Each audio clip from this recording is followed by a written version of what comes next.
Wouldn't it be nice if thoughts actually created reality? I mean, wouldn't that just be the most beautiful thing ever? Because it would mean that you could be in control of your life. You would be in charge of what happens to you and does not happen. And that's why this idea that thoughts create reality is so appealing to many, almost magical.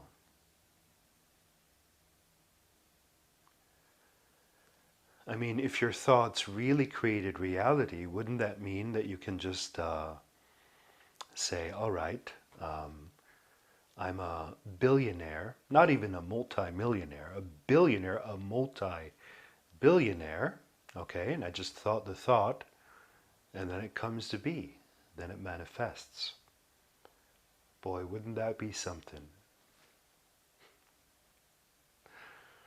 Or you could just think, okay, um, Scarlett Johansson, I want to go out on a date with her tonight, okay?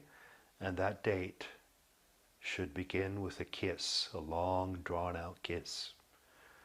And if thoughts create reality, I could just think that, and that's what would happen tonight, later in the day, right? Or I could think, okay, I want to enter a flying saucer and explore the universe for a couple of weeks. Go on a holiday and visit different planets. Okay, so I'm just going to sit here and think that, and then that's going to come true. Wouldn't that be brilliant? And many of you sitting there are going to be skeptical for good reason. And science, or current science, modern science, rejects that idea out of hand entirely, also for good reason. They say that doesn't work. And many authority, spiritual authority figures, religious authority figures, they also reject it. It's called magical thinking. But many advocates of reality creation and law of attraction say that's the way it works. Okay, if you've watched the very popular movie The Secret, they say that's actually the way it works. You sit down, you think something or visualize it, and then it comes true. Having been a teacher of reality creation for a long, long time, it's the job I do every day for the last 25 years. I'm a coach in consciousness, success, and manifestation. I actually agree with those scientists and authority figures. That's not exactly the way it works, okay? What I disagree with them on is that it doesn't work altogether, that it's all magical thinking. I do believe that your thoughts literally create reality, okay? But not in the way I just explained, not in the way I just described. It might work that way. I mean, I've had things manifest for me instantly many, many times in my life, okay? But that's not the general way it works, because this way of instant manifestation, that's the way it works at higher levels of consciousness, or when you're out of body. If you've ever been out of body, you know this. You think a certain thought and you get it instantly. You think something and you're right there, right away. It's also how it happens on Dreamscape, when you're having night dreams or lucid dreams. But it's not necessarily wise to mistake that higher level of consciousness or dream reality with physical reality, even though physical reality is in some way a dream. And it's not wise to teach people that are on a regular, daily life, linear, normal level of consciousness this way of manifesting only. Okay, otherwise, if they don't have an option of manifesting in linear time rather than instantly, they set expectations and then they get disappointed that my stuff doesn't manifest, and then they give up the idea of thoughts create reality altogether, which is unfortunate. And it's also very unfortunate that current science, or rationalism or scientism, it's actually a cult in some way because they believe that consciousness is produced by the brain or by chemicals and other such nonsense, whereas we know that consciousness is an infinite field that expands way beyond matter, way beyond chemicals, way beyond the body. But that's a story for another video. It's unfortunate that they reject that.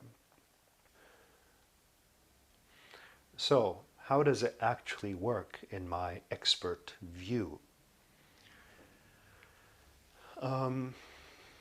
Well, if you look honestly at your life, okay, if you're really interested in the truth of how this works, all you have to do is look at your life. Don't believe me, don't believe other law of attraction teachers, don't believe other success coaches, don't believe scientists, don't believe spiritual authority figures. Just to look for yourself. You can prove this to yourself. Look at things that exist in your life, okay, such as your current job. Just your current job as an example. The current job or career you have.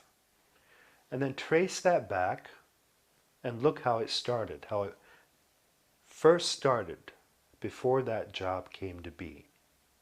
And what do you find if you look? I'm not going to tell you, I'm just asking you to look. Or let's say you're married or single. How did that start?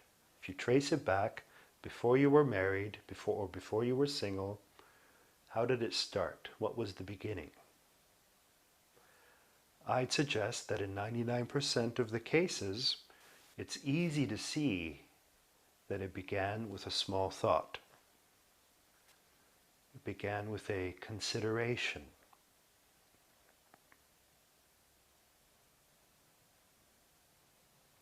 Okay? That's how almost everything begins, with a small passing thought that you just had one day. And we have many small passing thoughts. Many of them never manifest, to be entirely honest, okay? Because we don't develop them. We don't think them again. So let's say you had this small passing thought of getting a certain job or being a certain profession. And then you didn't think about it for a couple of weeks. It went away again. And then a couple of weeks later, you might have read an article somewhere that reminded you of it, and then you thought about it again, considered again. You might have said, oh, that would be interesting, or I could be that, or I wish I could be that, or something like that. Okay, and then maybe a couple of months later, you thought about it again, and then you thought about it again, and the more you thought about it, the more similar thoughts were accumulated, and you started seriously considering it. And then there came a time you thought about it so much, that you felt the urge to act upon it. You felt the urge to make decisions. You felt the urge to make firm intentions. It's like, oh, I'm thinking about this so much. I'm so full of it. I finally have to do something about it. I have to make a decision now.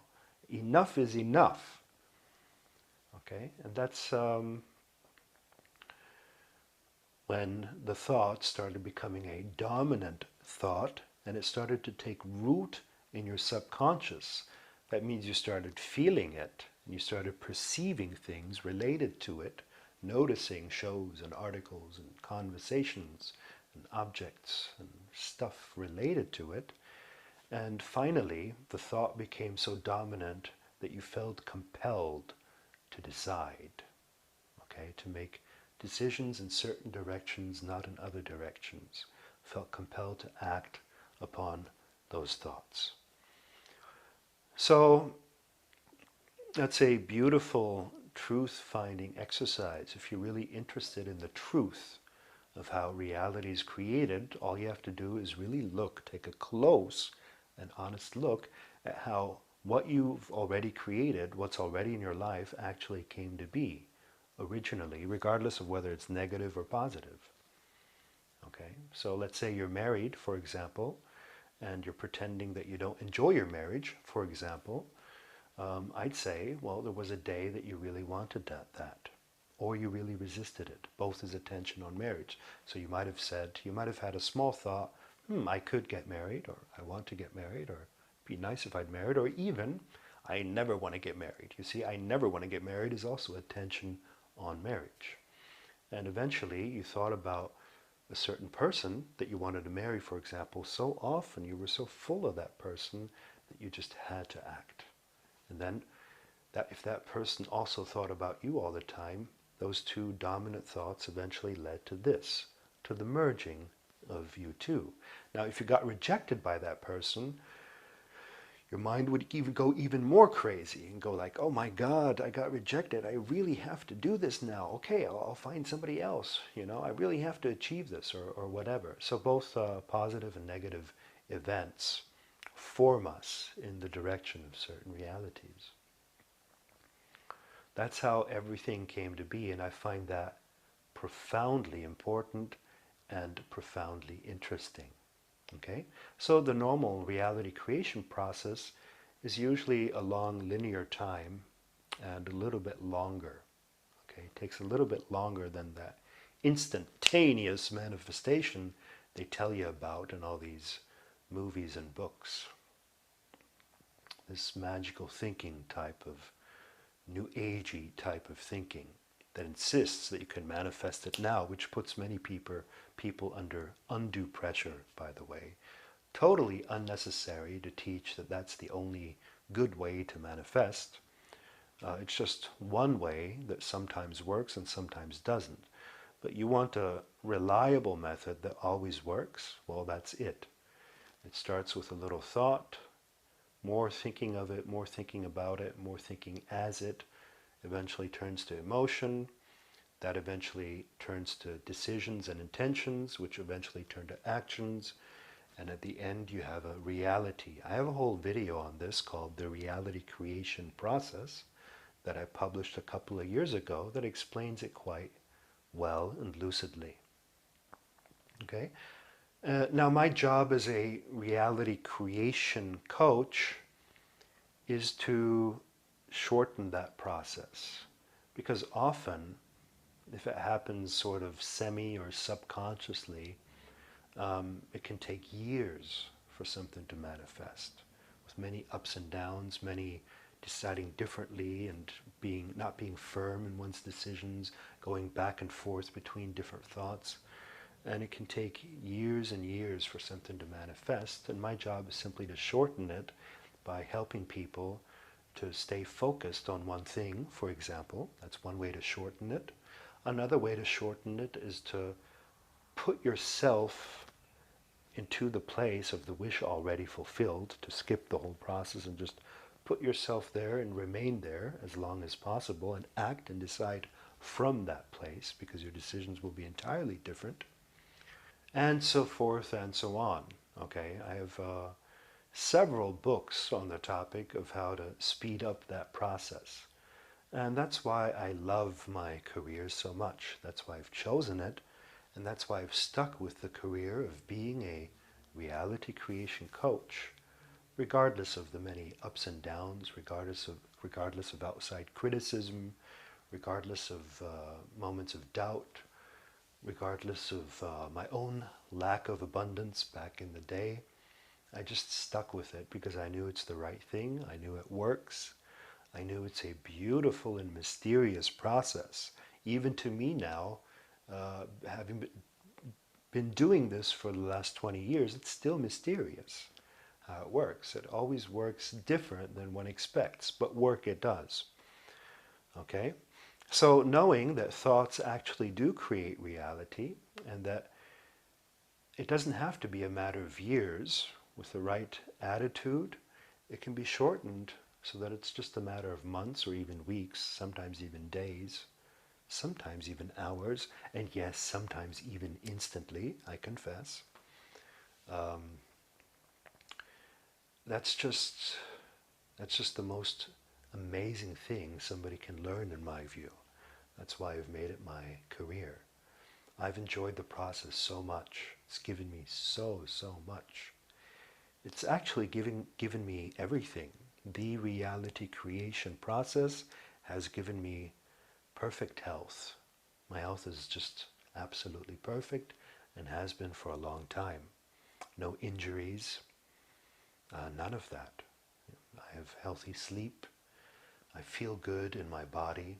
It's given me perfect relationships to people, perfect communication with people, perfect business partnerships, perfect financial status, a perfect career, perfect creativity.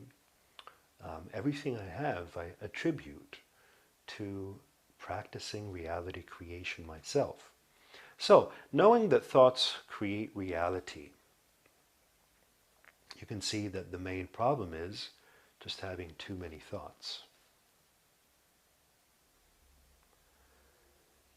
You know, we have thousands and thousands of thoughts every day, and much of the input we get are just more thoughts, you know. If you read any of the news media, for example, they're full of gossip, basically, and negative thinking. I'd avoid that, because you start to realize that your thoughts are the most precious thing. And you want to be careful of what you give your ears to hear, your eyes to read and see, and your mind to think. Okay, if thoughts have such a powerful effect over time. It's good to slow down and calm your mind, you know, and practice relaxation and meditation, because having too many thoughts won't help you. Reducing the amount of thoughts you have makes it easier for you to find clarity of what thoughts you like, what thoughts you choose. It's also very helpful to write down thoughts you prefer and thoughts you'd like to choose.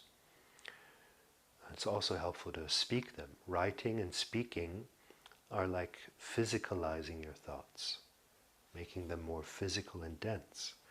So while you can't control your thinking most of the time, you can control your speaking, unless you're a gossipy, chatty person. And even more, you can control your writing, unless you're very emotional. You know that when you're writing a very emotional email, how sometimes you can't even control your writing, and that's when it's best to stop and just send it later, by the way. So, yeah, all these beliefs float around, beliefs that people have, and a belief is nothing other than a very dominant thought. A thought that has taken root in your subconscious becomes a belief, so that you no longer see it as a mere thought, you see it as reality, as a fact. Okay, that's when a thought turns into a fact, and you really believe it. And if I tell you, well, your bad situation, it's just a belief, you can't relate to what I'm saying because you're experiencing it so strongly. You can't believe it's just a belief that you can let go of. You say, no, I'm experiencing that. That's real. Those are the facts of life. Okay, that's what I'm experiencing. However, you're experiencing that because you first, before you experienced it, you first thought it. Maybe you saw it somewhere, maybe somebody else experienced it, then you considered it, then you kept thinking and thinking and thinking and thinking it, and then it came into your life, and then it became true, and then you're saying, well, that's reality, that's a fact. So most of the facts, they actually start as thoughts, and they wouldn't be absolute facts without you believing they are. Okay? Now, there's some things that are absolute facts, but those things are very, very few. And once you let go of the many beliefs you have and the many thoughts you have, especially negative ones, you can keep your positive illusions because they create positive realities. Once you let go, you start seeing what's an actual fact independent of your belief. Okay, you start seeing which medicine works independent of the placebo effect. And the amount of medicine that works independently is very, very tiny. and the amount of truths, absolute truths, rather than relative, changing truths, or contextual truths, or perceptual truths, is very small. One of those truths that work independent of what you believe is I exist. Just to give you an example, okay? You're going to exist forever, infinitely, eternally, regardless of what you believe or don't believe. So, yeah, you want to become aware of your beliefs, and you want to, actually, one of the ways to do that is to be aware of a belief as a belief, okay? A belief is like glasses that you're wearing, a filter you're wearing, and usually you're not aware of the belief itself. You're seeing through it and perceiving the world through that lens, through that filter, rather than seeing the filter itself, seeing the belief itself, calling the belief, just a thought, rather than absolute fact. But when you put on a belief, you put on those glasses, you eventually forget you're wearing glasses. You're not aware of the glasses all the time. You're more aware of what you see through the glasses. And that's why it's rather difficult for most people to let go of negative beliefs, because they're seeing through them rather than looking right at them and saying, oh, wait a minute, maybe this whole experience of mine is just my belief. And maybe I could let go of that eventually. Okay? I mean, people have all kinds of beliefs. In the last few months, I've been paying attention to what beliefs people have about taking showers, just for fun. Just as an experiment, I took one topic called taking showers, and I listened to people's belief on them, okay? And one guy, a couple of months ago, he told me, you got to take cold showers. Cold showers are much more healthy. They keep you fresh. They burn fat. And they're just awesome. I said, yeah, okay. I've been taking hot showers all my life, but why not try cold showers? It's quite unpleasant at first, but I got used to it. And I liked the idea. It was okay. It was his belief, you know, because I'd taken hot showers and I've been fine my entire life. I hadn't been unhealthy. He claimed hot showers are unhealthy, which they're not, of course. I'd say cold showers refresh you and hot showers relax you. So both have their purpose. Both hot and cold have a good purpose. And then somebody else came up and said, oh, you're taking cold showers. Well, that's good, because hot showers, they open up your pores and let all the filth in. And that's why people get all these pimples on their back. And I said, whoa, whoa, whoa, whoa, whoa, wait. That's not my experience. Okay, I'm not going to let that thought take root in me. My back is clear. There's no pimples on it whatsoever. My skin has always been clear. I've been taking hot showers all my life. So with small thoughts like that, you know, it's fairly easy to reject them or to cancel them, to say, I cancel that thought. I don't accept that thought. It's different with subconscious, strong beliefs that have taken root. But with small stuff that first comes at you, it's easy if you're aware. Okay? And then another person actually told me cold showers are not healthy. They overstrain your body somehow. Your body goes into overdrive to try to compensate, and it heats up, and then after you leave the shower, it cools back down, and it makes people grow old very quick. And I said, give it a rest, you know. I'll be fine with cold showers or with hot showers. A similar contradiction happened with shampoo. Somebody once told me, well, you know, you got a lot of chemicals in that shampoo, going to lead to hair loss. And some of those chemicals are also associated with cancer. What? Cancer? You know, I've been using that kind of shampoo all my life. What's your problem? They said, you better use organic shampoo. I said, yeah, okay, why not? You know, so I bought some organic shampoo. And then my girlfriend back then, she was like, it's no good, that organic shampoo. It causes rashes and pimples on my skin. And she said, I read an article once that said it causes rashes and pimples, and sure enough, it did cause rashes and pimples on her skin, but it did not cause rashes and pimples on my skin because I had not read such an article. I had not bought into such a belief, okay? So chemical, so-called chemical shampoo had not caused cancer in me, and so-called organic shampoo had not caused pimples and rashes in me. It's all good to me. If you have the right thoughts and the right beliefs, it's all fine with you. You know, people would like you to enter the shower in terror of what might happen there. You know, and then I've heard stories about don't use conditioner for more than 3 minutes, otherwise this and this will happen. Don't use conditioner at all. You should use conditioner after shampoo, otherwise the hair gets this and this. I mean, I have a paper somewhere where I wrote all the beliefs people have about showers, all the negative beliefs, you know, and I came to about 50 beliefs or so, 50 negative beliefs just about the shower. And if that's what they have just about the shower, there's no telling what they have about the rest of life. I mean, it's a mess in their minds, a total mess of negative propaganda and unclarity and gossip and fear and false information, blatantly false information.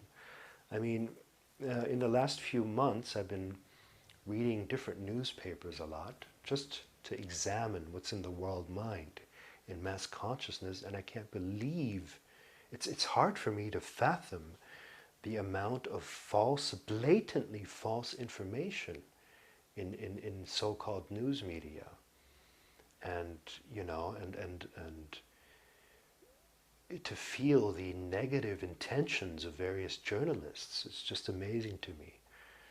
I mean, whatever happened to the honorable profession of journalism?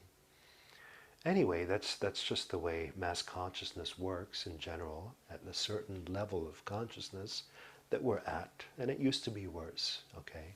Things are getting better. It used to be much, much worse, where information was always filtered through negative lenses. And much of it is with good intention. I mean, my grandmother, okay, she always told me, you're going to slip in the shower if you don't be careful. You're going to slip, you're going to crack your head. I've known people, they've had serious, lifelong spinal and brain damage, okay, where they were vegetables and couldn't move their body. And I'm like, oh, gee, thanks, Grandma. That's a great image to go take a shower with, you know, severe brain damage. I mean, why would anyone give you such a belief when you go take a shower? Seriously, why? But then I thought about it and I realized, of course, she has good intentions. Okay, she has the intention to protect me from damage. So she's creating a really negative scenario so that I'm careful in the shower. And of course, that method is used all over the world. People think that by creating fear, they can prevent negative things from happening. Unfortunately, that it doesn't work that way. The mind is naive to believe in that method. It's been naive for many thousands of years. It believes that through fear and negativity, it can prevent negativity. You see how absurd that sounds? It's nonsense. You don't need punishment and reward mechanisms and fear mechanisms in order to act consciously, unless you're at a very low level of consciousness. Now the thing is that mankind, humankind, has been at a childlike, adolescent, low level of consciousness for the past 1,000 years, so these fear methods were somewhat valid.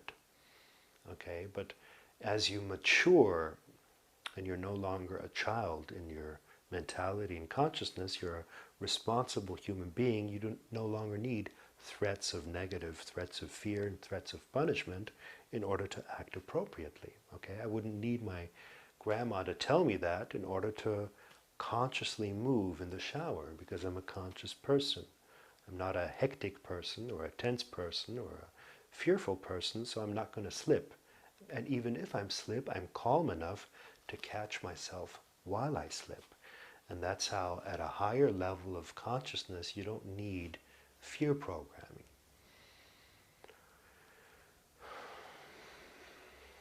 Okay?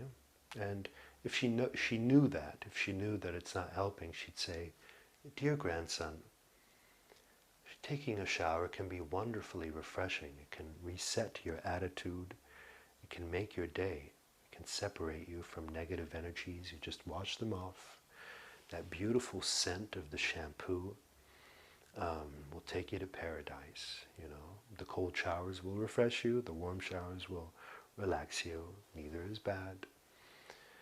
And she'd give me beautiful messages like that.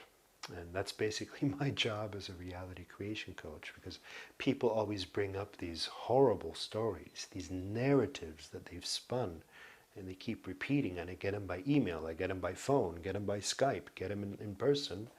And my job is to help people change that narrative to more pleasant but believable, realistic stories. Okay? Rather than just positive thinking, I try to pick them up in the negative, and we slowly work ourselves up. So it might be we begin with negativity level 5, and then I tell them a negativity level 1 story, okay, to bring them up, and then I might go to the positive. If you want to know more on that, check my video, The Difference Between Positive Thinking and Reality Creation. A very important message.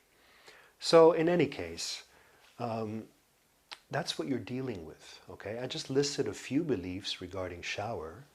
There's dozens more that I've listed that people have told me. A popular one is, if you don't dry your hair after your shower, you're gonna get a cold. How often have we heard that? I'm sure you've heard it too. Totally untrue unless you believe in it, and once you start believing in it, it's gonna happen. Okay, I myself have never caught a cold based on wet hair. Just not true for me, does not apply to me. I cancel that belief, does not apply to me. Never will, okay? But of course, sometimes I'm caught off guard and I'm unaware, and I do buy into certain beliefs at first, you know, because I'm just not aware all the time. I don't expect myself to be aware all the time either, and I'm caught off guard, I buy into a certain belief, then I experience it, and once I experience it, I can actually trace that back. I can say, why am I experiencing this? Well, I must have some thought or belief regarding it. And that's a very good habit, to trace your experiences back to specific beliefs. Okay, that's a very, very good exercise. Because most people, they just take their experiences as that's just what is, that's just what's going on. Not realizing that they've been concerned about that for a while. They've been creating that subconsciously or consciously. Okay? So you're not aware of all the things you create anymore, unfortunately, because you suppressed a lot into your subconscious. So I'd recommend to just take every experience you have, especially negative ones, as, you know, you owning it and it having something to do with you. It's not a coincidence. Cut the word coincidence from your vocabulary. There's a reason for that, and that reason often lies within you. And once you do that, you're no longer powerless. Once you know that you have something to do with its creation, you can do something about it. You can take a breath, you know, release, and you can regain your strength and start intending other things, making other decisions. In fact, negative events are very good opportunities to make new, powerful, positive decisions that will steer you in better directions. So, do thoughts really create reality? Well, in fact, they do. So if this presentation was helpful for you, please recommend it far and wide. My name is Fred Dotson.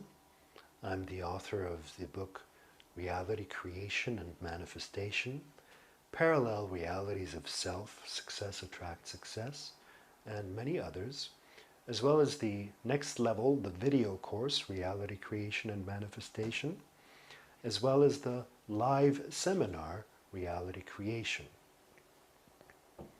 I hope to see you there.